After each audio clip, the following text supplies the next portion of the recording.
welcome to today's webinar.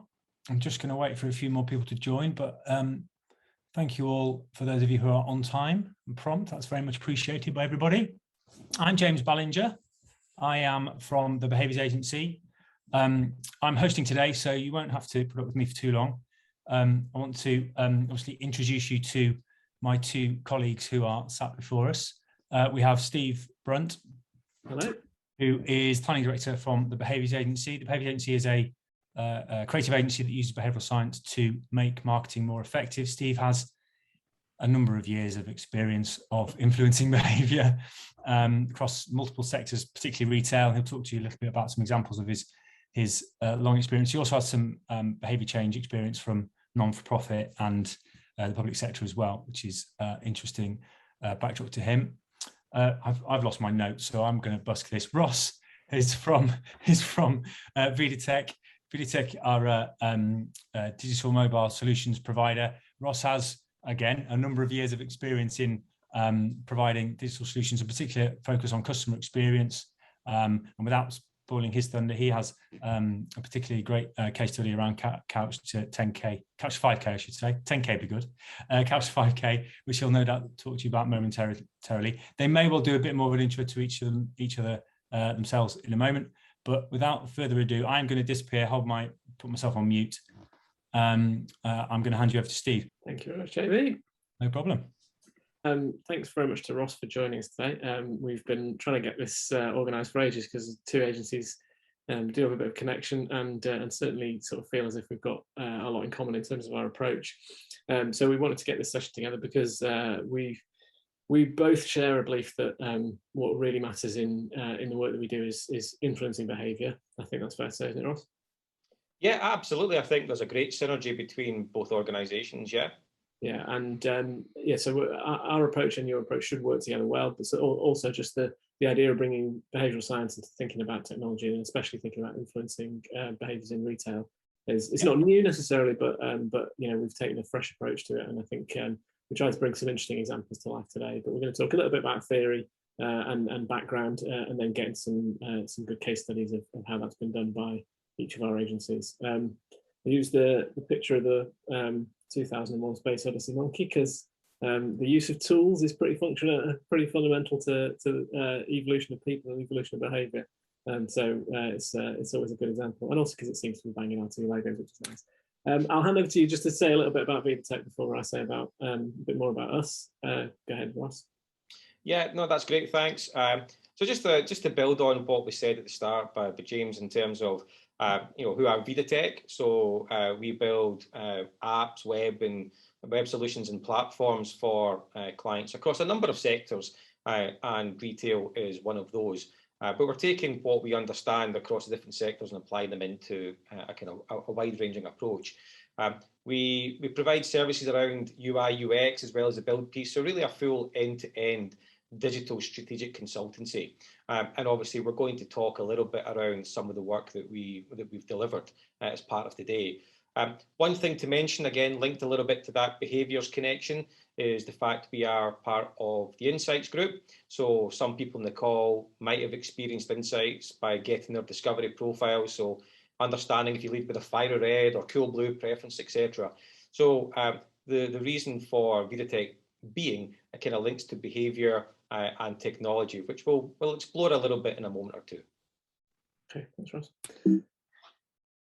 From our point of view, Behaviours Agency is an agency, a creative agency built on the belief that we can use behavioural science to make marketing more effective.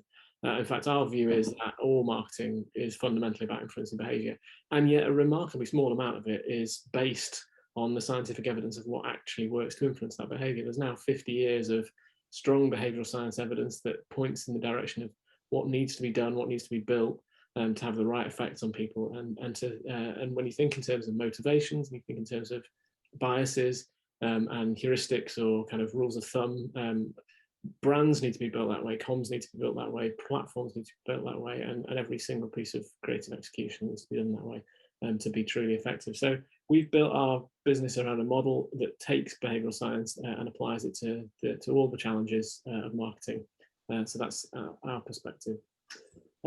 And what we mean by behavioural science is the scientific observation and study of behaviour, including, this is critical part, how emotions, how the environment or context we're in, and how our sort of social connections and who we're with influence the decisions we make in the real world. We all know that, you know, from personal experience, but not necessarily from applied experience, that actually what really matters is in terms of what decisions we take is where we are, what time it is, how we feel, who we're with. Those are the things that really shape a lot of our decisions, and those are open to influence. If managed correctly, we can frame decision making, and we can put people into frames of mind to be open to influence in the right ways for our brands. So over to you, Ross. Yeah, I think it's a really interesting time to be reflecting on this particular theme about the technology making things easier to do. Not only have we seen the evolution of technology ramp up, but obviously coming out of the pandemic, we've seen an acceleration of the adoption of a lot of those technologies. And even going back to some technologies that weren't forefront of mind before COVID hit. So it's a really interesting time to look at this. As I said earlier on, we are part of the Insights group. Insights are a learning and development company, and as I mentioned, some people may have experienced the discovery profile piece, which looks at psychological preferences, and you would get a report with your outputs of the evaluator you would take. The business was very much a classroom-led with a kind of paper profile piece a few years ago.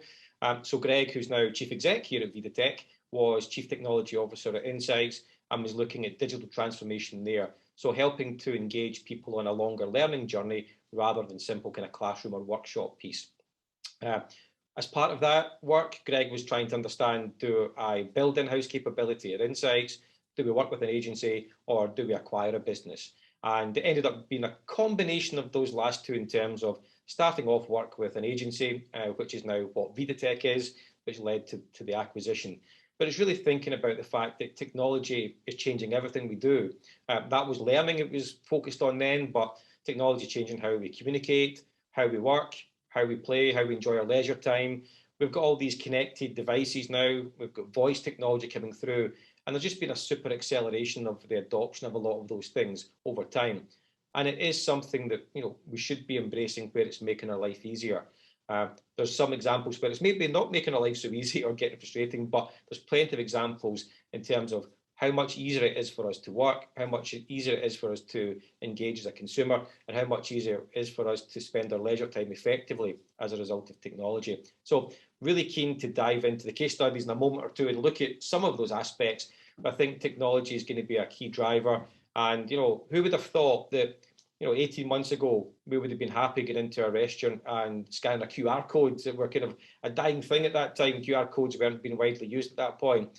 We've used that. We've got people who would never have used online shopping for grocery. We've obviously seen that come through as a result of the pandemic and people shielding.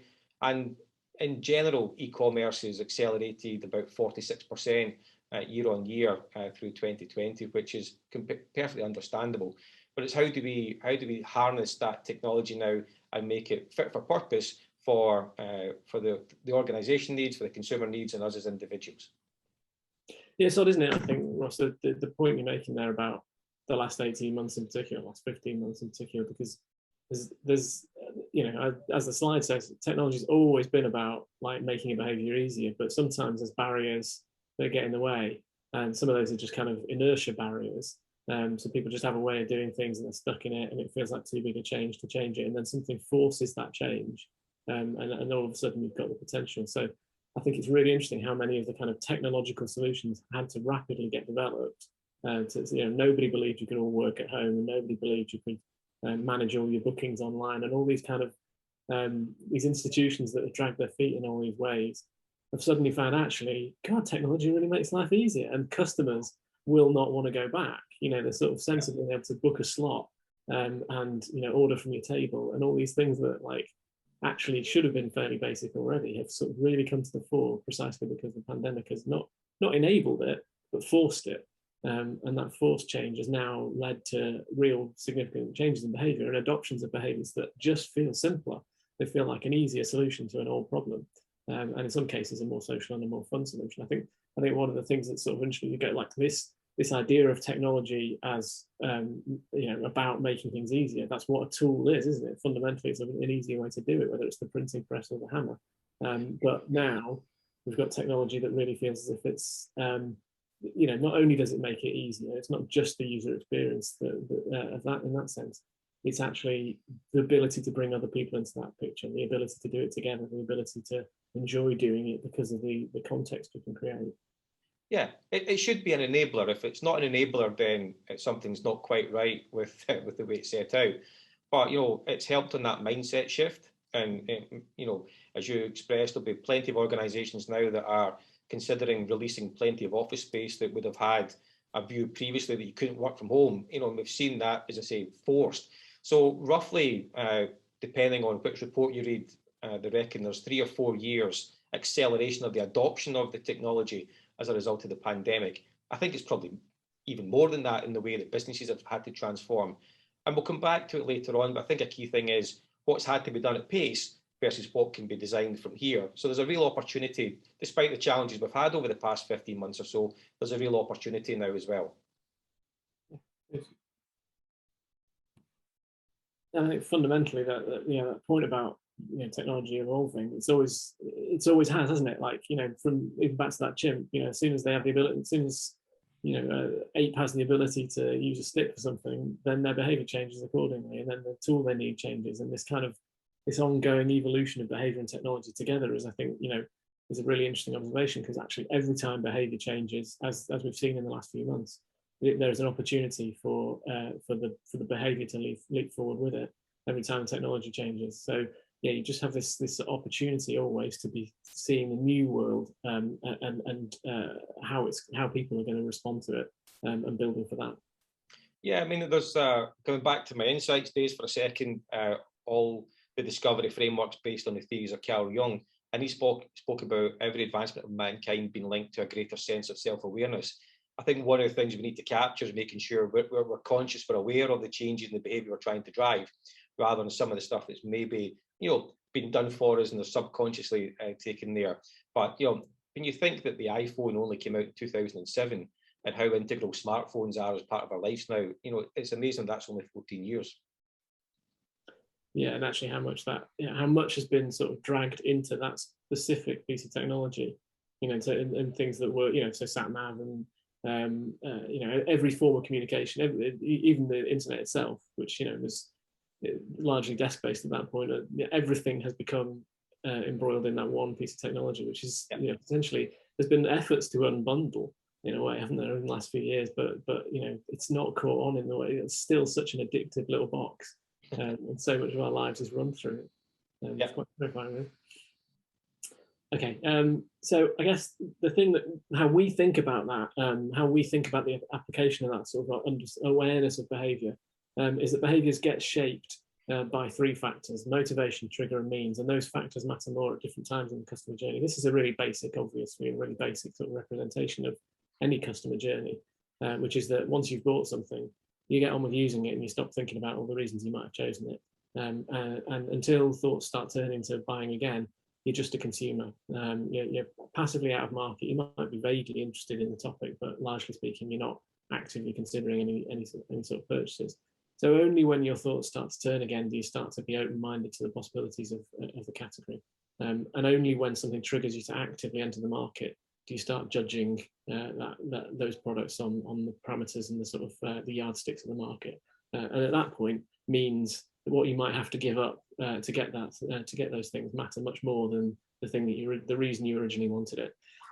This sort of model, obviously, it's not perfect, so I'm not suggesting there's ever a smooth curve. People tend to jump back and forth across this line and through it.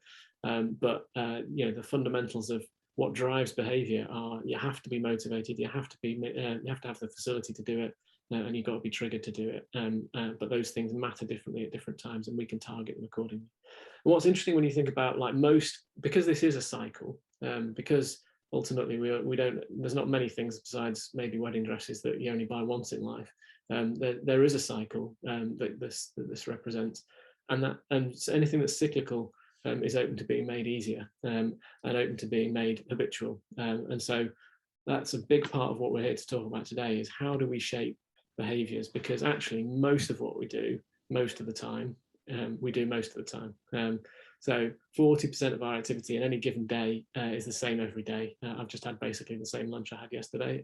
So I'm sure most of us recognize this pattern of like, actually, we do pretty much the same breakfast, the same lunch. We do most things at roughly the same time. And certainly we don't have, especially over the course of the last 15 months, we haven't had much of a chance to vary that.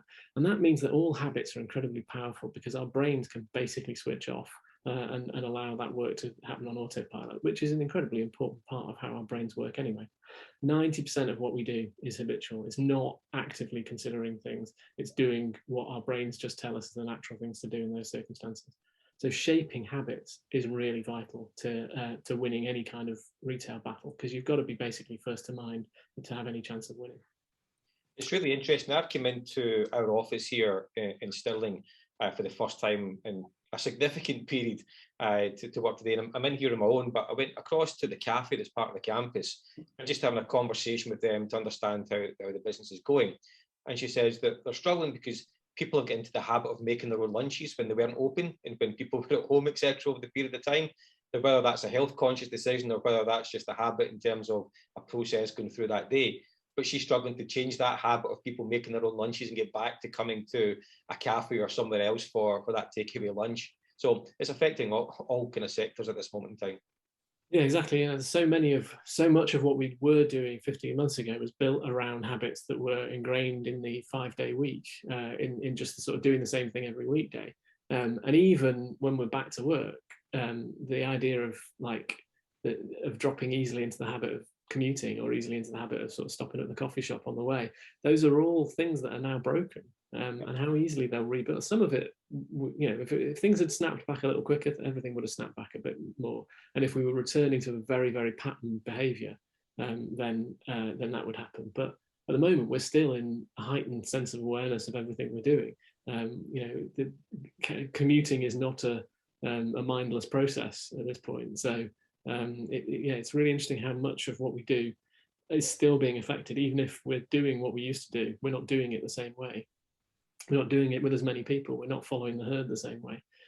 So all those habits are yet to be rebuilt. And I'm sure there are gyms and coffee shops and many other institutions which are still feeling the effects of that lack of habitual behaviour that was so ingrained for us all. The lunch thing is really interesting though, Ross, isn't it? Because I have totally dropped into a pretty routine habit of making, when the kids are at home, I'm making their lunch, I'm making my wife's lunch. We're just I do the same thing. It's pulling lots of stuff out of the fridge, but it's basically the same process.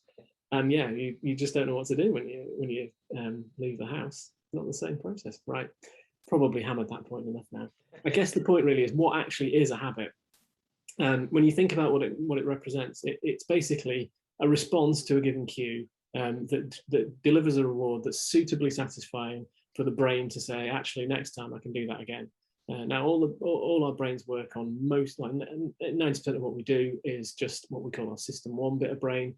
It doesn't have to think about it; it just does it. And so, the more of our activity that can drop into that automatic processing, the way that we drive cars, the way that we type, in a lot of cases, lots of different behaviours that we've just taught ourselves how to do.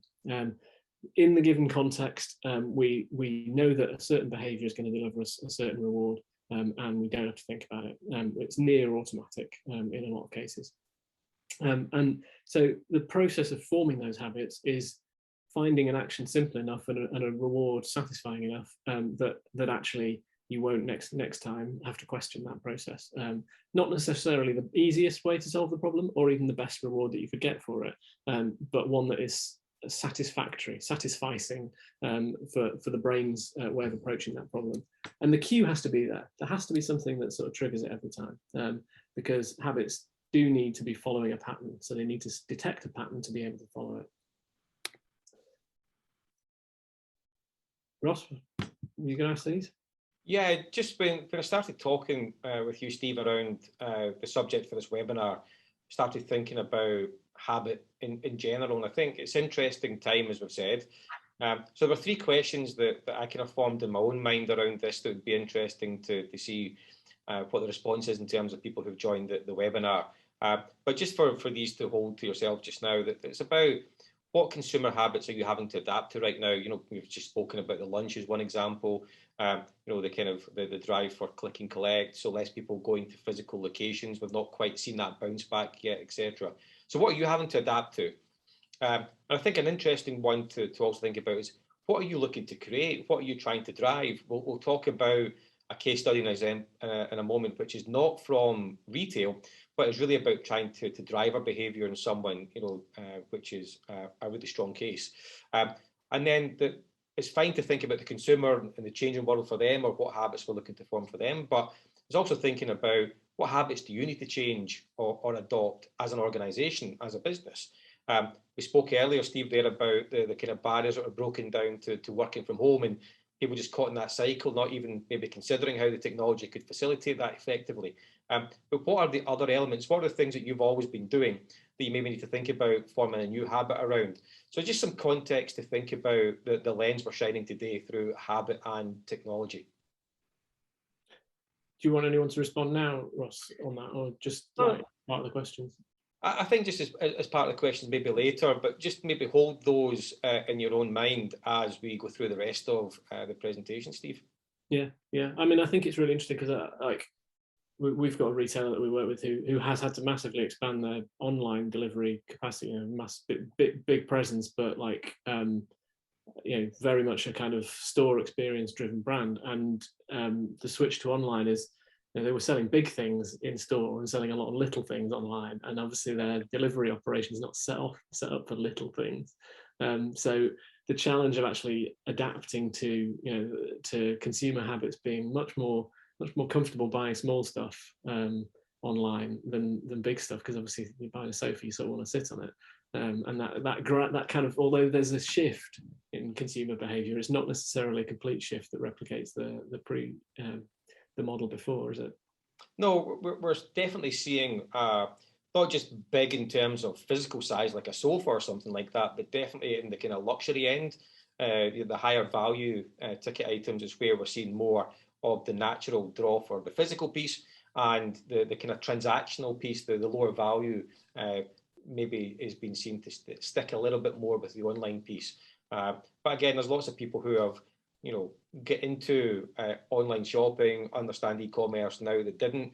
And we'll talk about it later in terms of businesses that didn't have a marketplace solution, and, you know, there was no money coming through the till, so they've had to adapt and form a new strategy there. But it's an interesting piece just to think about in terms of what we need to change ourselves, as well as what we're doing with the consumer. Okay. So building a habit loop, which is really what we sort of hear, to a large extent, one of the things we really want to make sure we talked about today, wasn't it? So, you know, in theory, it's simple, but in practice, it's not easy. You do have to basically figure out what the contextual cue you think you can associate yourself to is. Then find a way to make it easier. This is your specialty, Ross. An easy action. How can we make the action easier? How can we take the pressure out of the process? Make sure that it's delivering at the end of the day something that feels like a motivating outcome, so that people can start to feel that sense of satisfying reward, but also that feels like it's something they want to repeat. So, you know, so much of app world is built around getting the download that never gets opened, isn't it? I think there's a frightening stat on how many apps never actually get opened on a phone.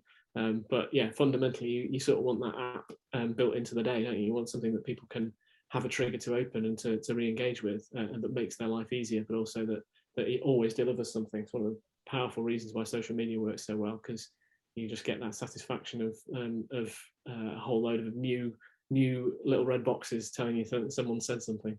So lots of really nice little motivating outcomes built into that process.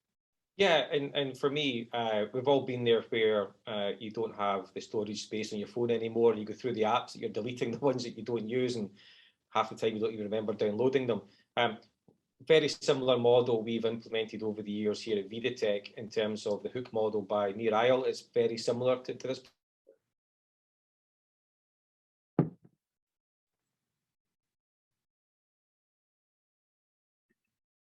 Okay, I think we might have lost Ross for some reason. I'm just going to press on. Okay, so habits fundamentally are open to influence. We've got three ways we can approach that. We can play to the patterns, so we can really be targeting that cue. we can target the action and do as a lot of what Ross does, which is minimizing friction, maximizing flow, making things as easy as possible to engage with. Or we can target motivation. So the other aspect of it is, how can we make this feel like a more rewarding, more certain outcome that we can engage with? JB, are you still there? Can you? I am, yeah. Yeah, we've lost Paul. I'll get in touch. Yeah, I think his internet's down. I'll get back. I'll get in touch with him. God, you know what? You go into the office for the first time in ages thinking robust Wi-Fi connection, and the first time he's dropped off in any call we've had with him. Yeah, no pressure on you now to do his slide. I'm sure he'll rejoin in a minute. He can always jump back to his case studies, or I can just pretend to know what, the full details. All right, is this webinar about technology? Yes, it is. Here we are. He's back. You're on mute, Ross. You're on mute, Ross. I came all the way into the office to make sure everything was working, and it seems like the Wi-Fi went down momentarily there. Apologies, folks. Technology, eh? Indeed. Yeah, thanks very much for coming back, Ross. I was worried I was going to have to present your case studies then. I've not moved on much. We've mostly laughed at the fact your Wi-Fi fell down. All right, so there's three ways, as we say, you can play to the patterns, and that could be all about owning a day of the week. Could be about monitoring. So actually, what we know that what we measure we affect. So if you can get people to notice what they're doing and be paying attention to it, there's much more chance that they'll do it. You compare to another necessary action or tag on to the beginning of another pattern. Those are all sort of targeting the cue behaviours, and we'll point to a couple of examples of that in the case studies we're going through. In targeting the action, we're really meaning removing thought or effort from the process. So taking steps out of the journey, automating processes, making it an auto fill or an auto resubscribe, following the herd, getting people to use social proof, or even tapping into kind of, you want to be this kind of person type thinking, so that they're almost following their own ideals, not following the herd. There's lots of ways in which we can sort of make it easier for people to choose to follow the path that we're putting in front of them, and those kind of actions work in that way. Or we can target motivation. We can really be trying to build a bigger picture of what people get out of it. So actually, in a lot of cases, finding a process of finding the most satisfying moment and focusing on that is a really useful way of making sure that people, when they're going through a process, actually really notice what's enjoyable about it. It's sort of playing to what we call the peak end rule, but what is actually the best part of this process, the most satisfying moment. It's a really useful way to tap into. We all have fundamentally somewhere deep down in us a competitive mindset. Some of this is more buried than others. I can tell you Ross, from the trophies he has in his home, is definitely not buried. So we can tap into that competitive mindset and get people to want to improve and want to do better at what they're doing. Or you can just make it more fun or more social. You can also just build the reward of an experience by making it feel like something everyone's doing and that they're doing together. And the other critical way that you can reinforce rewards is to tie into what people really need. And at the end of the day, foundational benefits like better sleep, better diet are all part of that picture. So we've got a few examples here that, certainly your first example is going to play to some of that, isn't it, Ross? So we're going to talk about a few of our sort of favorite case studies that combine a little bit of technology with a little bit of behavioral science to show how we've previously used this to build people's habits and build kind of engagement in a process. So there's a little suite of brands that we're doing it with. The ones on the left are all Ross's, and the ones on the right are all mine. Yeah. Shall I press on, Ross? Are you ready to do yours? Yeah, press on. I'm not sure if I'll have control after being kicked out there. So if we can revert to that, Steve, that's perfect.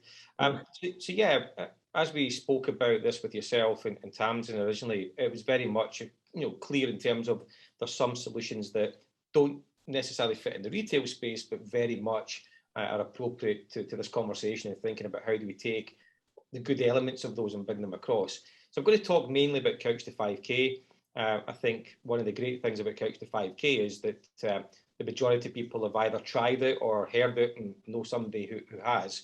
Earlier this year we launched FiberFit for Vita, which is a similar kind of aim about promoting good gut health and trying to increase the fibre intake in people's lives.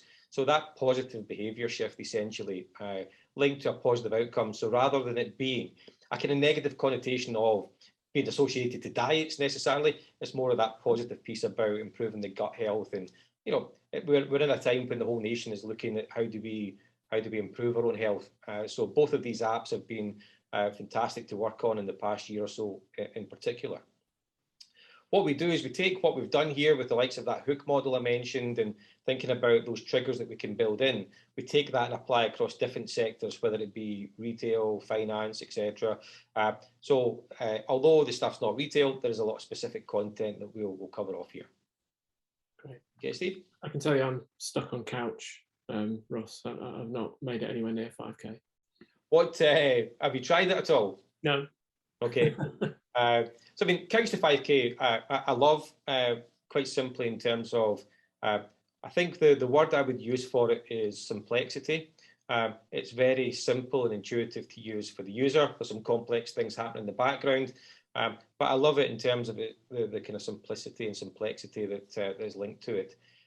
For those that don't know, Couch to 5K is a Public Health England product out there to promote essentially targeting people who've been inactive, not really that fit. And although I don't like the classifications necessarily in terms of social demographics, it's from C2 onwards with the target audience. But I think it's important to share that as we think about the features and the way that it was built. It wasn't trying to target everybody across the nation. It was trying to target those who, you know, typically had a poorer lifestyle and needed to maybe take better care of themselves.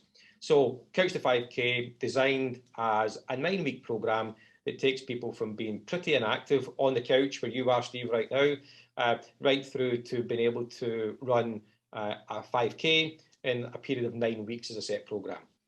What I would say is I did not complete that in 9 weeks. It took me a little bit longer. I revisited some of the weeks, which is perfectly fine because the key outcome was achieved. But, you know, I think the way that it's designed to bring people through and help and support them through that digital companion on the journey is a great tool, a great product, and it's something that has been, you know, really engaging the nation across 2020 in particular. So there's a couple of things I would share here in terms of really clear purpose around what the app is trying to achieve and a really clear target audience, not trying to cover everyone. Really simple journey. And when we're looking at things, you mentioned a moment ago about motivation, Steve. We're looking at here in terms of what are the motivations? Recording, is it about people just trying to get fit? Is it someone who's maybe had a health issue, whether that be physical or mental health, and the running's been a factor that they can tap into to improve those? You know, is it about the fact that somebody's trying to get themselves ready to run a charity run or something like that? And by understanding the motivations, we can then personalize that journey to make it more effective and keep people engaged. The one element we didn't add in at that point was the psychological preferences about who's the most competitive or not, you know, and how do we make sure we've got the right motivations in place? I think that's a really interesting additional layer to look at. But quite simply, understanding the main aspiration and reason for downloading the app in the first place, we record as part of that onboarding piece. What I quite like there, Ross, is also that you're sort of subtly hinting that there are all of these benefits. You know, it could be for any of those reasons. It's also telling people as they look at that, well, actually, there's lots of benefits to doing this, isn't there? So yeah, I won't tell you how many I ticked as an individual when you sign up. Yeah. So I mean, for me, I've used it. I've got the aches and the bruises to prove it, and it definitely has worked for me in terms of forming that habit. So the kind of concept is three activities a week, 3 runs a week, essentially. And I'm doing that now. I completed it back in June or July, whatever it was last year, and I've continued that cycle and kind of got my set run days that I run. So it's helped me form that habit. What's really strong about the product is thinking about the support that you get through it. So first and foremost, if you'd asked me 2 years ago about how do I go from being relatively inactive to running 5K, I wouldn't have a clue where to start. I probably would have tried to run as long as I could, not very far, without stopping, and I wouldn't have got that kind of cycle right, and I probably would have given up. Whereas there's the gentle nudges along the way and those incremental gains each week. Some of them bigger incremental gains than others, but those little incremental gains that build the stamina and build the effort and build the confidence. So not only have you got that in its design, but you've then got the coaches that you can select. So whether you've got Michael Johnson saying, come on, you can do this, 1 minute left, or Sarah Millican saying, come on, Pet, you've not got long to go. Just those little things, both in the run, and then following the run, the little nudges in terms of bringing you back, setting your next run day, having the push notification to say, don't forget your trainers tomorrow is run day, and just building into that habit are really key things. You're also then getting the reward in terms of the sense of achievement, and there's a gamification element that's built into the product from there. And then the final piece is a big kind of ticker tape celebration at the end for the graduation when you complete it. So that real track towards your goal, the sense of making progress as you go through it, keeping you connected, keeping you hooked back in, have been, some of the reasons that the program's been really, really successful. And in that initial period, kind of just as lockdown started through to kind of September last year, we saw over 1 million downloads across the UK of people there as gyms were closed or people started to take greater care of their health. It really seemed to engage and encapsulate that kind of period of time with people doing more activity outdoors. Ross, I think so. What's interesting, we're doing a piece of work on gamification in a more commercial context. It's something that for an existing client of ours, and it's the same themes around control and challenge. So being able to select what's relevant to you and make it feel as if you're tailoring the experience to yourself. Progress and continuity. So how am I demonstrating achievement? How am I seeing progress being made? And then feedback and reward, and being able to feel like you're getting something back. All these principles, which although you're here talking about them in the context of Couch to 5K, are absolutely applicable, aren't they, to that kind of more commercial setting and how we can make a process feel more challenging, but also in a good way, more controlled, more rewarding, and more continuous. Yeah, absolutely. I think one really interesting component of Couch to 5K is the fact that it's a 9-week journey. It's not meant to be a destination. It's purely a method to help you get there. And we've been talking to a retailer just now who's more of a subscription-based model. And they know if they get past that 5th month subscription, they've typically got people engaged and they're on that journey. So you've got to think about, is there an element of how you design something to bring people in that's different about the longer term, etc. So there's different components to consider there for sure. Cool. We've now taken way longer on that than we were planning to, so we're going to have to go a little bit faster on the other ones, and to give people a chance for a Q&A. So I'm going to draw attention to one of ours, which is this is our client housing units who typically, like, they would do a sale every spring and autumn, as most people would, but what we wanted to do is make sure that people felt that as a seasonal experience, felt that as something that they could actually expect and anticipate and build around. And one of the big changes that took place in furniture sales is that sort of shift from the sort of the bank holiday sale approach to the more IKEA, like the landing of the IKEA catalogue as being the trigger to enter the market. And really we wanted to be not just emulating that sort of IKEA catalogue moment, but actually making people feel excited and inspired by what is different this spring, what is different this autumn with housing units. So, it's an old-fashioned technology, but actually landing a trends brochure, landing a magazine effectively on people's doorsteps, and also taking that same content and playing it out in all the modern digital formats as a trend, as a story about what's special this edit, if you like, is a really critical way of sort of building around people's existing habits and people's calendars, but using that as an opportunity to introduce them to a whole range of materials. So, actually this approach has been very successful in getting people to sort of actively look for and want this catalogue to hit them effectively as a sort of inspiration magazine on a seasonal basis. So, similarly, building around cycles, building around what people can reasonably expect, but also can then kind of extending that into reasons to engage with different formats. And has that stayed consistent through the pandemic, when people, typically would maybe look at things in the autumn or the spring, but they'll be spending more time at home looking around the same 4 walls or looking in the gardens? Is that still being consistent, do you feel, or has there been any changes there? Well, certainly. I mean, thinking of another client of ours, Sharp, so, the change in like people's attitudes to their homes and to the need to refresh them. We were very conscious of that in that sort of, the autumn 2020 edition, precisely that actually people's sensitivity to the need to change was heightened. Sharps is a bedrooms company, and fitted wardrobes into bedrooms. And obviously, like, there was a massive latent demand of people who couldn't get design visits and stuff, but there was also a whole load of people who maybe didn't spend their holiday money in quite the way they were planning to. So there's that raise in demand, coupled with that kind of that appreciation when you actually have to spend time in a place all day, that actually it needs a bit of investment, and you're a bit more conscious of it. So yeah, there's lots of factors shaping reasons why people needed more inspiration and were certainly receptive to it, without, as I said earlier, without necessarily having actively entered the market. So they might still be in that sort of open-minded motivation pre-purchase stage, and that's exactly where inspiration materials and motivation materials work so well. And if that's something that you can make feel cyclical, so that people are ready for that message and open-minded to that message, then you're onto a winner.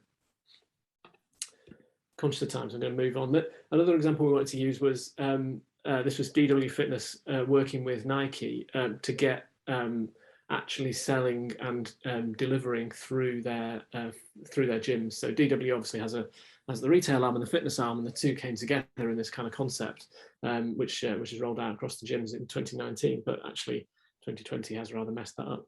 But in principle, like, actually, this is a great opportunity to use a number of factors. Certainly, people are open-minded to new activities, but need new kit for new activities when they're in that gym environment. So you can play with that kind of, if only I had the kit mentality, but also if people are taking on high intensity training and ought to be wearing the right kit, then the next time they come, that kit will be waiting for them directly where they can order it. So you've also got the endorphins effect. So you're playing to a place where people are in a good mood. We talked before about emotions and mood shaping decisions. So again, you've got the opportunity to take somebody who's in a heightened state of brain activity and sell them things in that specific context. So huge opportunity to tap into that kind of open-mindedness at just the right moment, just the unique moment really for a brand that has both those gyms and those fitnesses, and also then bring a big band into that picture. In the form of Nike, to actually make that connection feel totally trustworthy and reliable and sort of herd proof. So really nice example. And actually that kit returns box on the end there, you could try stuff on and just immediately return it into that box. So there's none of that kind of friction of the home delivery experience. You're effectively in that gym, trying on gym equipment, returning that gym equipment without any delay. So really nice, simple concept. There was also loads of stuff built around the equipment, so that actually when you were using the equipment, there was kind of indications as to what sort of kit you might want to go with it. So yeah, a little way of building around habit again. And it's really nice, and with the acceleration, acceptance of click and collect as a medium, it'll be really interesting to see what happens with that in the coming months, Steve. Yeah, it's just slightly unfortunate that no one could go in gyms for rather a large period of that thing as well. So. Absolutely. Well, talking about unfortunate scenarios with COVID, this is Bicester Village, for those who haven't been there, part of the value retail estate. And unfortunately, they had to close, again, a physical retailer location that wasn't really about an online experience. It was all about a physical experience. And they had to close the doors for a significant period of time. For those that don't know value retail, they've got 9 of these villages across Europe. They've got some in China as part of the business, and they're just branching out into the US. But it's high-end luxury outlet brands, so your Gucci, Prada, Hugo Boss, all these kind of things. And they're not really about a marketplace solution, as I say, or about e-commerce, because the brands that they're partnering with don't really want consumers to be able to go online and buy those products at a lower cost than they would through the main stores. So their whole business model was around creating that experience and kind of the wow factor, the delight factor of what you get when you go there, or the fear of missing out on an offer. So through our work with them over multiple years, we're working across a number of channels with them. But I'm going to talk a little bit about app and touch on web as well as part of it. If we skip forward one, Steve, sorry. One of the things that, again, I like here, and I mentioned earlier, I would flag, is about purpose. There's a multi-channel approach at value retail, but they were really clear around the kind of purpose of each of the parts of that puzzle. It's not quite black and white, but essentially the web was being selected to help people plan and drive traffic to the village. The app was starting off about providing the experience and that wow factor when you were in the village. So kind of driving traffic and driving football to the village was really one of the key things. And then how do you give them that wow factor, that sense of enjoyment when they're there? I love working with the guys at Value Retail, not just because they're good people, but I really enjoy the fact that they're the kind of people who are focused on experience. And just to give an example, and I think a simple shift that really changes the mindset there is they talk about the guest, not about a shopper or a consumer. So they wrap everything around this kind of guest experience. So essentially, through the app, we're providing that kind of almost concierge aspect to it, helping them understand the offers that are on, understand where things are located within the village, and it creates through the loyalty program an ability to understand, capture the content for that individual, build those personas, and then be able to provide the most relevant content to them, whether it's somebody who selected that they want menswear or someone that wants footwear, etc. You can then start to build out the content based on what they've indicated as preferences. And then obviously over time, as you see the interactions and build up the purchases through the app, you can then start to tailor information based on real-time behaviour. There's a number of things that we could go into here. I'm conscious of time as always, but I think for me, in terms of being able to understand from the app perspective how we do push notifications and drives to take traffic to the village. So that's essentially the key nudge that they're looking for, is bringing traffic to the place. And then second of all, when you're in there, how do we give the experience and provide the content and context that you'd look, so you're getting the right deals, you're getting special offers, and looking at building in gamification at this moment in time. There's some additional pieces we're building on for Value Retail at the moment, which I won't go into too much detail on. But essentially for me, understanding that persona for the people that are trying to drive on a regular basis versus a high net worth, understanding the different behaviours they're taking, the motivations for coming in, and then giving that sense of, the trigger to come back is look at the experience you've had, look at the money you've saved, look at the brands you've been able to purchase. And it's just using something similar to Couch to 5K in a different process, but with that key element of driving footfall to a physical location. Great. I think that's probably it, isn't it? There's just a little bit here to say that I think this is a good example of where we've tried to start forming habits, not just with the guest, but also for the staff there. So these are the concierges that are there to guide and support people in the village. We've also created a solution for these guys, which is providing dynamic content for offers, etc., which is a shift in behaviour and habit for them to have one meeting in the morning, have a white sheet of paper with the deals for the day. We've got the ability to make that dynamic and, working shift patterns to cover the opening hours in the village, something that they can drive to get real-time information. And, as I say, if something wanted to change in the village, they can do that. So it's not just supporting the guest habit, but it's also trying to change habits and make things easier for the employees at the same time. Okay, great. Yeah, this is just something I thought was interesting to contemplate as well. It's about how do you extend beyond the simple commerce process. And you spoke a little bit this, Steve, in terms of DW and Nike, but, actually being involved in the experience. Nike Run Club, great. It'll measure how long you run before you need a new pair of trainers and things like that. But you don't think of it as a commerce product. You think of it supporting your activity. Marks and Spencers have brought out the Cook Guide as well. So trying to be much more immersive in the life and experience than just simply providing a commerce platform. So that's just something that I thought would be worthwhile considering. Yeah. Right. I think we probably better stop talking, Ross. We quite predictably, because we've learned this about each other over the last month or so. We can talk. We probably need to give everyone else a chance. JB, are you coming back? I'm back. Yes. Other questions at the end there. It's very hard for the guys. I'm sure everyone who's watching and listening agrees to time this kind of right. And obviously, we didn't know how long this was going to last. We thought around 45 minutes, so we're not actually that far over. But questions, please do use the Q&A tab, and I will put them to the guys while they have a sip of water and a moment's rest. I have a question. As Stephen might start with this, just because Ross was the last to speak, so first come, first served, or whatever. Do you tend to use the same behavioural models and frameworks to understand how to then design the right platform, the right solution, with all the relevant parts to it to make it effective?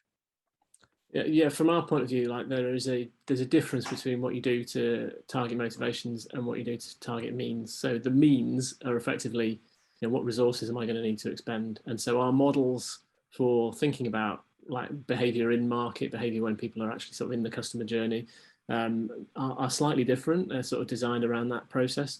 Whereas thinking about what to design and how to stimulate the right motivations, slightly different, and triggers is like for us is a lot about thinking about the kinds of brand assets you might want to build to create to trigger people at the right time. So we have one model, but it goes through phases effectively, and the frameworks sort of push us in different directions in that context. So it is one model and can be applied to identify where the opportunity lies and where the focus needs to be, but slightly different techniques to get to the answers depending on what kind of solution you're building. And I'm sure it's similar for Ross, but Ross, is there anything you'd add to that?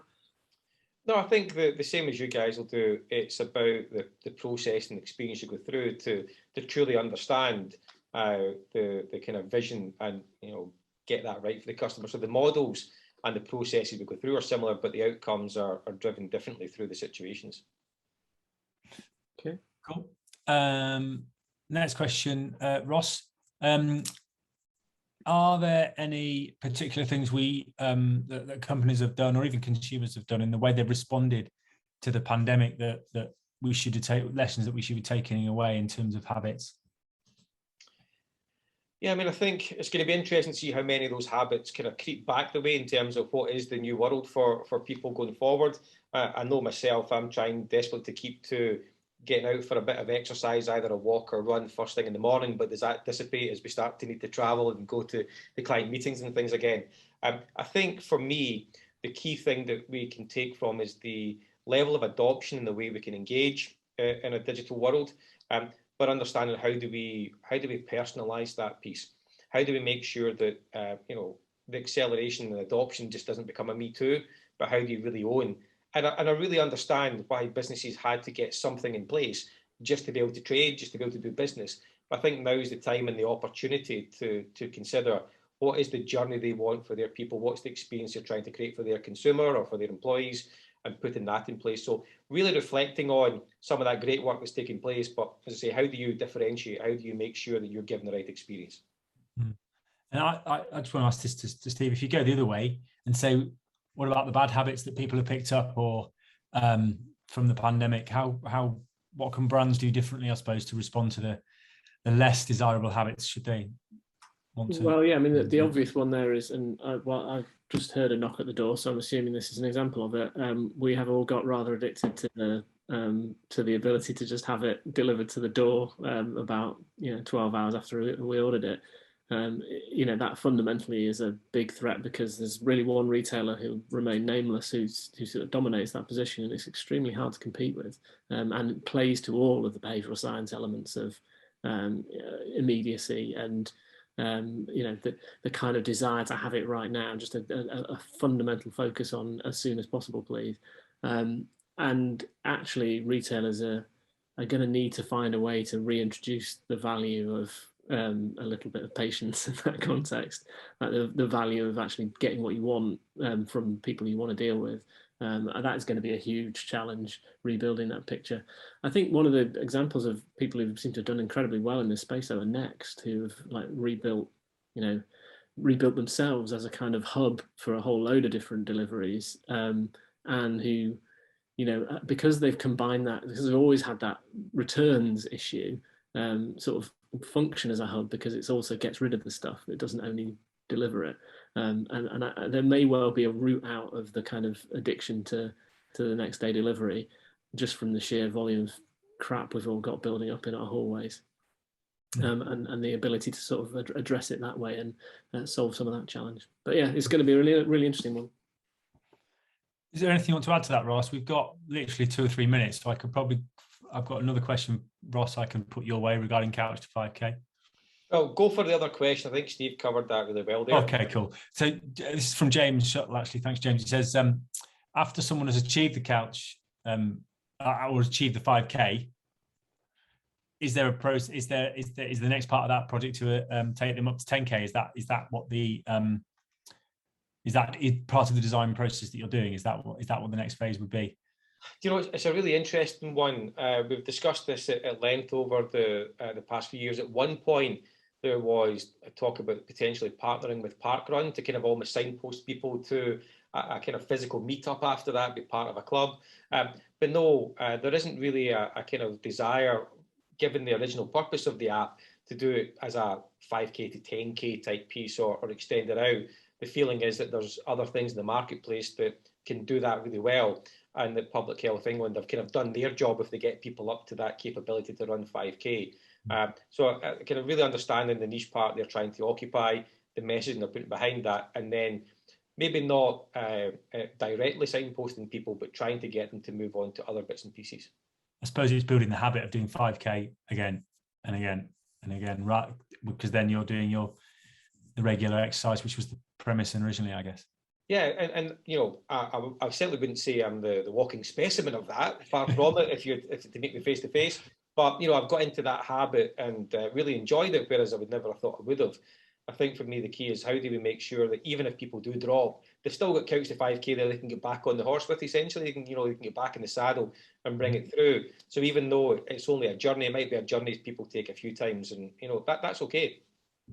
Yeah, and actually, I think there's something to be said for like you have trained your body to be able to do it. So the interesting thing about, you know, without meaning to, the app has done it, but once you've done it, you've trained your body to be able to do it, which means that you have that capability. You've got the Ks in your legs, should you wish to use them. So bouncing back is a bit easier, isn't it, than getting there in the first place? Yeah, you know you can do it. Yeah. Any more, James? Yeah, dead on 3. So everyone, thank you so much for joining us. I'm sure you'll join me in taking the opportunity to thank Ross and Steve for their time this afternoon. Should you wish to follow up with either of them, their email addresses are on screen as we speak. So before we note those down, as I said, the recording and follow-up comms will be with you shortly. So again, thank you for your time. Steve, Ross, thank you. And that's it. So goodbye, everyone. Okay, thanks everyone. Bye. Bye-bye.